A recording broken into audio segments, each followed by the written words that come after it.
Di lokasi situs purba Wiltshire, Inggris, terdapat sebuah monumen misterius yang sejak lama menjadi objek perdebatan dan kontroversi. Monumen yang disebut Stonehenge itu terdiri dari batu-batu raksasa yang disusun dengan rapi. Bagaimana monumen ini dibangun? Oleh siapa? Dan untuk apa? Benarkah monumen ini dibangun oleh kaum raksasa atau alien? Apa yang membuat monumen ini begitu membingungkan adalah kenyataan kalau monumen ini didirikan oleh sebuah kebudayaan yang tidak memiliki catatan-catatan sejarah. Ini menambah aspek kemisteriusan dari Stonehenge itu sendiri. Monumen Stonehenge, yang memiliki diameter sekitar 90 meter ini terletak di Wiltshire, 13 km dari Salisbury. Monumen ini adalah salah satu monumen megalitik yang paling ternama di dunia. Beberapa penulis percaya kalau monumen ini dibangun oleh para alien. Sedangkan yang lain percaya kalau monumen ini dibangun dengan kekuatan supranatural. Menurut mereka, mustahil manusia masa lampau dengan teknologi purbanya mampu membangun monumen yang sedemikian besar dan rumit. Benarkah demikian? Bisakah kita menduplikasi pembangunan monumen sejenis ini dengan teknologi seadanya? Pada video kali ini, saya akan menceritakan sejarah singkat Stonehenge dan teori baru mengenai tujuan pendirian dan cara konstruksinya. Paling tidak, ada pandangan alternatif selain teori supranatural atau alien. Pertama, saya akan jelaskan sejarah pembuatan Stonehenge. Walaupun ada beberapa teori yang bervariasi, para arkeolog umumnya sepakat kalau monumen ini pertama kali didirikan pada tahun 3500 sebelum Masehi dalam beberapa fase. Pada tahun 3500 sebelum Masehi, masyarakat semi-nomadik yang disebut Windmill Hill People. 3500 sampai 2600 sebelum Masehi, yang mendiami wilayah Salisbury, mulai membangun monumen tersebut. Konstruksi awalnya dimulai dengan membuat 56 lubang, yang membentuk formasi lingkaran. Lubang ini kemudian diberi nama Aubrey Hall, karena ditemukan pertama kali oleh John Aubrey. Lalu, batu pertama yang disebut Hillstone, setinggi 4,9 meter diletakkan di pintu masuk formasi tersebut. Beberapa ratus tahun kemudian, masyarakat Baker membawa 80 blok batu bluestone, yang masing-masing memiliki berat sekitar 4 ton, dari sebuah pertambangan di Gunung Preskelly yang jaraknya sekitar 240 mil. 80 blok batu yang disebut megalit ini kemudian disusun sehingga membentuk dua lingkaran konsentris. Sebagai informasi, yang disebut bluestone di sini tidak merujuk kepada istilah geologi. Istilah ini digunakan untuk merujuk kepada batu-batuan asing yang bukan berasal dari lokasi tersebut. Dalam kasus Stonehenge, batuan bluestone yang digunakan adalah dari jenis Preseli Spotted Dolerite yang lebih keras dari batu granit. Setelah penyusunan bluestone, pembangunan bagian luar monumen mulai dikerjakan oleh Wessex People. Kali ini, para arsitek tersebut menggunakan 30 batu raksasa. Batu-batu yang disebut sarsen ini memiliki berat masing-masing sekitar 25 ton dengan tinggi sekitar 4 meter dan diperkirakan dibawa dari Marlborough Downs yang jaraknya sekitar 20 mil dari lokasi. Pertanyaannya adalah, bagaimana cara mereka membawa batu sebesar itu dari jarak yang cukup jauh? Lalu, jika mereka berhasil membawanya, bagaimana cara mereka menegakkan batu tersebut dan menumpuknya? Namun, sebelum kita masuk ke situ, mari kita lihat beberapa teori mengenai siapa yang membangunnya dan untuk tujuan apa monumen ini dibangun. Menurut teori Merlin, pada abad ke-12, sejarawan Inggris bernama Geoffrey of Monmouth menulis sebuah buku berjudul Historia Regum Britannia, atau Sejarah Raja-Raja Inggris. Pada buku itu, ia menyajikan legenda Raja Arthur yang termasyur dan penjelasan mengenai bagaimana Stonehenge dibuat pertama kali. Menurut Geoffrey, bluestone yang digunakan untuk membangun Stonehenge sesungguhnya berasal dari Afrika, di mana para raksasa yang hidup pada masa lampau menjaga batu-batuan tersebut karena kemampuan penyembuhan yang dimilikinya. Para raksasa tersebut kemudian membawa batu-batuan itu menuju gunung misterius Killarnow's di Irlandia, di mana mereka menyusunnya menjadi lingkaran raksasa. Jadi, di sanalah batu-batuan itu berada untuk beberapa lama. Ketika Raja Inggris yang bernama Aurelius Ambrosius ingin membuat tugu peringatan bagi prajurit-prajuritnya yang gugur, penyihir Merlin menyarankannya untuk menggunakan batu-batu tersebut. Usul itu disetujui, lalu Merlin menggunakan kekuatan sihirnya dan memindahkan batu-batu tersebut serta membawanya ke Salisbury lewat laut. Teori ini menggabungkan aspek legenda Inggris dengan kekuatan supranatural Merlin sang penyihir. Walaupun menarik, namun para peneliti tidak pernah menganggap serius teori ini. Teori kedua, yaitu kuil bangsa Romawi. Pada tahun 1620, seorang arsitek Inggris eksentrik bernama Inigo Jones diperintahkan oleh Raja Inggris, James I, untuk mendokumentasikan struktur dan sejarah Stonehenge. Pada tahun 1655, 3 tahun setelah kematian Jones, menantunya yang bernama John Webb mempublikasikan sebuah buku berjudul Remarkable Antiquity of Great Britain, vulgarly called Stonehenge Restored. Buku ini disebutnya berasal dari catatan dokumentasi yang diwariskan oleh Inigo Jones. Dalam buku itu, disebutkan kalau Stonehenge sesungguhnya adalah sebuah kuil gaya Tuscan yang didirikan oleh bangsa Romawi pada saat penjajahan mereka di Inggris pada abad pertama hingga abad kelima. Kuil ini disebutnya untuk menghormati Coelus, salah satu dewa bangsa Romawi. Namun, teori ini segera mendapat sanggahan dari banyak penulis lainnya karena umur monumen yang dipercaya jauh melampaui masa penjajahan Romawi di Inggris. Teori ketiga, tempat pemujaan kaum Druid. Teori menarik lain datang dari Dr. William Stukeley, seorang dokter yang merangkap sebagai peneliti reruntuhan kuno. Dr. Stukeley juga merupakan salah satu anggota Freemason Inggris yang ternama. Pada tahun 1740, ia menerbitkan sebuah buku yang berusaha menjelaskan asal-usul Stonehenge. Menurutnya, pada tahun 460 sebelum Masehi, Inggris didatangi oleh sejumlah peziarah dari Timur Tengah, kemungkinan bangsa Finisia, yang pernah tinggal di tanah Kanaan yang ditaklukkan oleh bangsa Israel. Para peziarah inilah yang mendirikan agama Druid, yang kemudian membangun Stonehenge sebagai tempat pemujaan. Namun, sekali lagi, teori ini tidak sesuai dengan umur Stonehenge yang dipercaya jauh melampaui masa Druid. Teori keempat, tempat pengamatan objek-objek angkasa. Teori ini dikemukakan oleh Sir John Lockyer. Ia adalah astronom ternama Inggris yang menemukan elemen helium.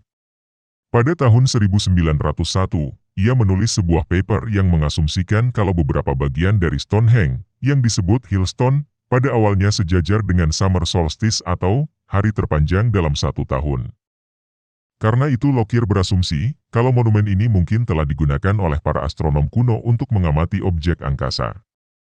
Pada tahun 1965, teori ini diperkuat oleh astronom Amerika, Gerald Hawkins, yang dengan menggunakan komputer, berhasil menemukan kalau 165 titik pada struktur Stonehenge memiliki keterkaitan dengan pergerakan matahari dan bulan. Ia mengajukan teori kalau Stonehenge mungkin adalah komputer masa purba yang digunakan untuk memprediksi gerhana bulan. Namun, teori ini juga tidak akurat karena dengan mengacu pada anggapan Lockyer, Stonehenge seharusnya dibangun pada tahun 1800 sebelum Masehi. Ini tidak sesuai dengan umur Stonehenge yang jauh lebih tua. Teori kelima, tempat pemujaan masa perunggu. Teori lain dikemukakan oleh Sir John Lubbock, seorang arkeolog Inggris berpengaruh pada abad ke-19. Lubbock adalah arkeolog yang pertama kali menciptakan istilah Paleolitik dan Neolitik. Pada bukunya yang terbit tahun 1865, Prehistoric Times as Illustrated by the Ancient Remains and Manners and Customs of Modern Specs. Ia menunjukkan adanya kesamaan antara Stonehenge dengan struktur monolitik lainnya di dunia, terutama yang terdapat pada kuil-kuil di India. Mirip dengan teori pemujaan Druid, Lubbock percaya kalau tempat ini sesungguhnya adalah tempat pemujaan yang didirikan pada masa perunggu. Ini juga dikonfirmasikan dengan penemuan sejumlah peralatan yang memang berasal dari masa perunggu di dekat lokasi Stonehenge. Hebatnya, Lubbock berhasil menentukan umur Stonehenge secara akurat, dan ia juga dengan tepat memperkirakan kalau monumen itu dibangun pada periode yang sangat lama. Teori keenam, tempat penyembuhan. Pada tahun-tahun belakangan ini, terdapat teori baru mengenai monumen misterius ini.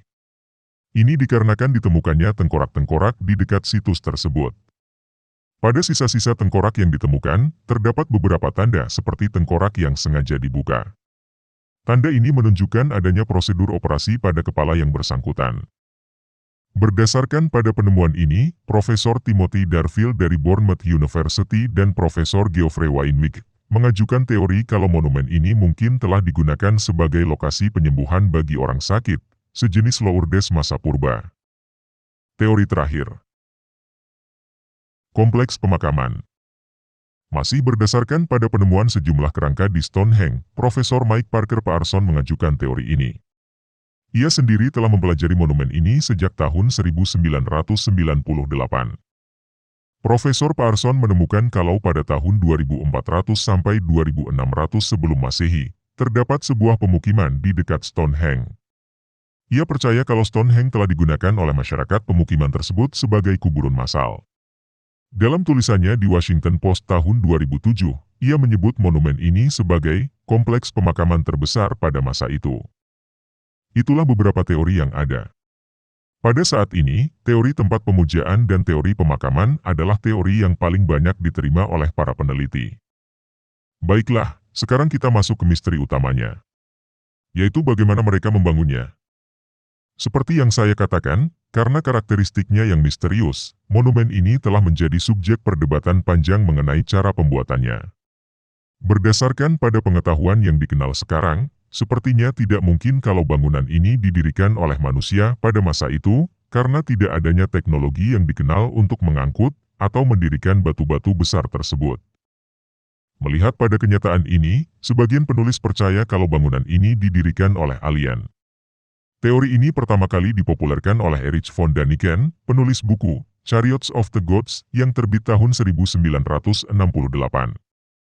Menurutnya, astronot masa lampau, alien yang mengunjungi bumi di masa lalu memiliki peran dalam pembangunan berbagai struktur megalitik di seluruh dunia, termasuk Stonehenge. Argumen pendukungnya adalah karena bentuk Stonehenge yang melingkar, persis seperti sebuah pesawat alien. Tentu saja tidak ada yang bisa membuktikan teori ini.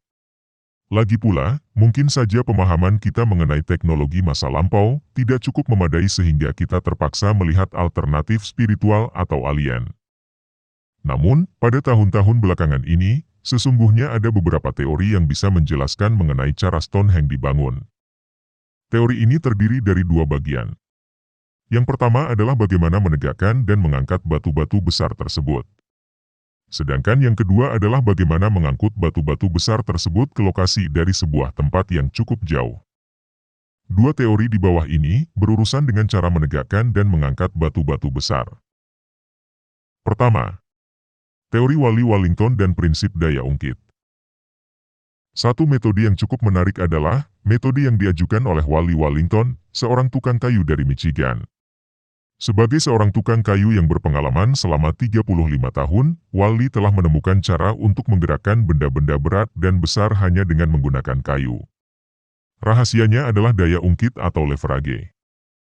Untuk menggerakkan sebuah batu besar, Wally membuat sebuah jalur dari kayu dengan karakteristik tertentu.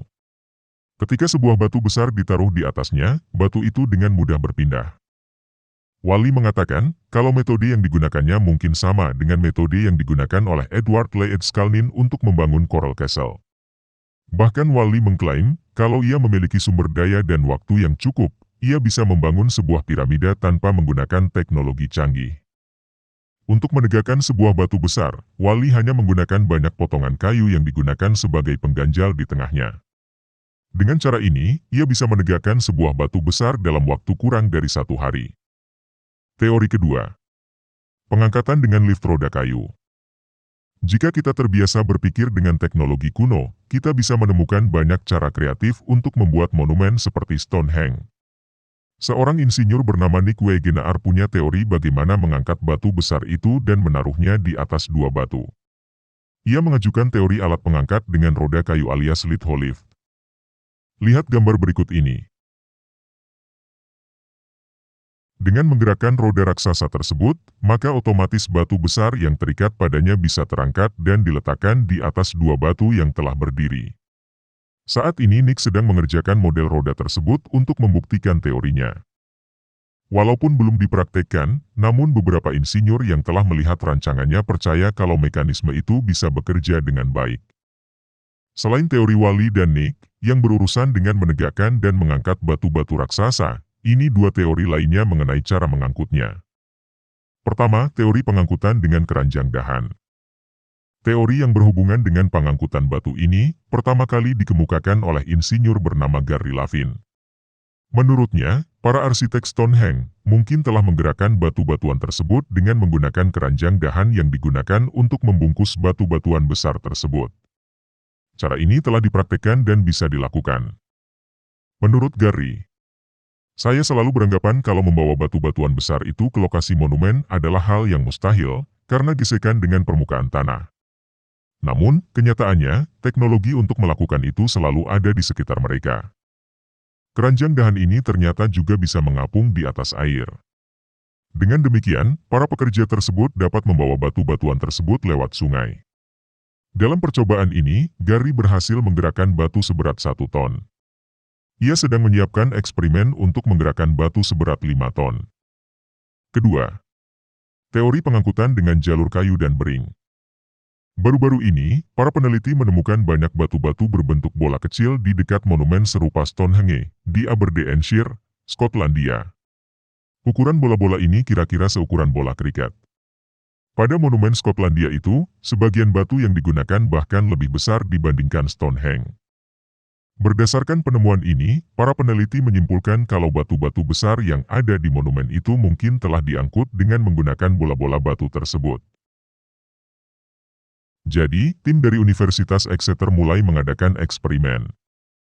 Dalam eksperimen itu, mereka membangun sebuah jalur kayu yang di atasnya diletakkan bola-bola batu yang berfungsi sebagai bering. Ketika batu raksasa itu ditaruh di atasnya, maka dengan sangat mudah batu itu bisa berpindah tempat. Bahkan para mahasiswa bisa menggerakkan batu-batu raksasa itu hanya dengan dorongan sebuah jari tangan. Berdasarkan eksperimen ini, Profesor Bruce Bradley, Direktur Eksperimen Arkeologi dari Universitas Exeter memperkirakan kalau sebuah batu raksasa bisa bergerak sejauh 10 mil dalam sehari. Sebuah cara yang sangat sederhana dan tidak membutuhkan teknologi tinggi. Banyak yang percaya kalau tim dari Universitas Exeter ini telah berhasil memecahkan misteri pengangkutan batu-batu Stonehenge. Memang, saat ini belum ada yang menduplikasi pembuatan Stonehenge secara lengkap. Namun tidak bisa disangkal, dengan metode yang diajukan oleh para insinyur seperti Wally, Nick, Gary atau Universitas Exeter, kita memiliki cara pandang baru terhadap teknologi masa purba. Paling tidak, bukan sesuatu yang mustahil untuk membangun monumen megalitik dengan peralatan yang hanya tersedia di masa lampau. Bangsa-bangsa kuno yang hidup ribuan tahun yang lalu ternyata tidak sebodoh yang kita duga. Tim dari Universitas Exeter berniat mengadakan eksperimen dalam skala penuh di waktu-waktu mendatang. Dengan demikian, kita bisa berharap satu persatu misteri Stonehenge akan terpecahkan dengan sempurna. Bagaimana dengan kalian? Apakah kalian setuju dengan penjelasan ini? Mari kita saling berbagi pendapat di kolom komentar.